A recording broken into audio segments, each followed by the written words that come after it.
Ahoj chlapečku, prosím tě, buď tak neodevřel bys mi dveře. Jo, jasně. Děkuju. Pořád. Dělej! Dělej!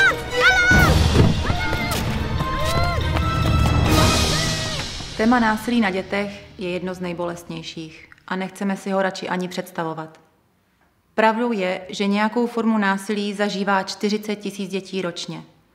Několik desítek jich je uneseno do zahraničí.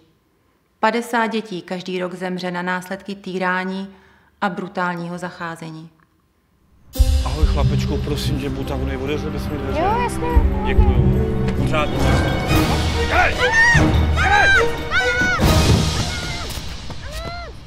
Bezpečnost dětí je tak široké téma, že to je kapitola sama pro sebe. Avšak z mého pohledu v dnešní době by to mělo patřit k základním výbavám do budoucího života dětí. Vždy doporučuji s dětmi se otevřeně bavit o problémech, do kterých se mohou dostat, avšak na druhou stranu je nestrašit. Když se zaměříme na problémy, kterým děti mohou čelit, je dobré se rozdělit do dvou základních kategorií. Problémy typu dítě, asi každý známe pojem šikana, a ten druhý typ problémů dítě-dospělý, což jsme mohli vidět v úvodní scéně. Chcete-li se s vaším dítětem bavit o tom, co dělat a jak se vyhybat obtěžování od dospělé osoby na ulici, samozřejmě vždy záleží na věku a vyzrálosti vašeho dítěte.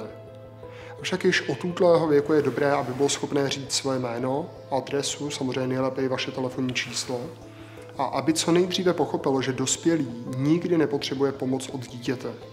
Taktéž je dobré s ním hrát scény, co dělat v těchto situacích. Pojďme se podívat, jak to může vypadat v reálu.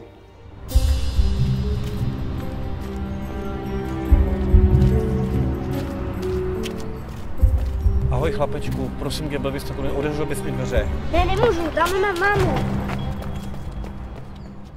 Na první pohled se šikana nemusí zdát až zas tak závažným problémem, jako například únos dítěte. Avšak i tam může mít dalekosáhlé následky pro jeho budoucí život. Je dobré, aby dítě chápalo, že ohrožuje-li ho někdo a snaží se mu například něco vzít, tak nejlepším řešením je věc odevzdat a utéci. Že žádná věc nestojí za případná zranění. Taktéž je důležité, aby dítě rozumělo, že stane-li se obětí či svědkem šikany, tak nahlášení takového incidentu dospělé osobě není žalováním, ale nejlepším řešením nastalé situace.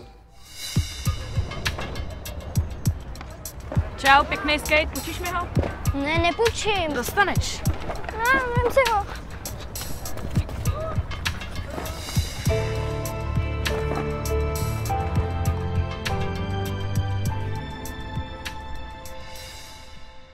Správný způsob, jak mluvit se svými dětmi, se dá najít v každém věku.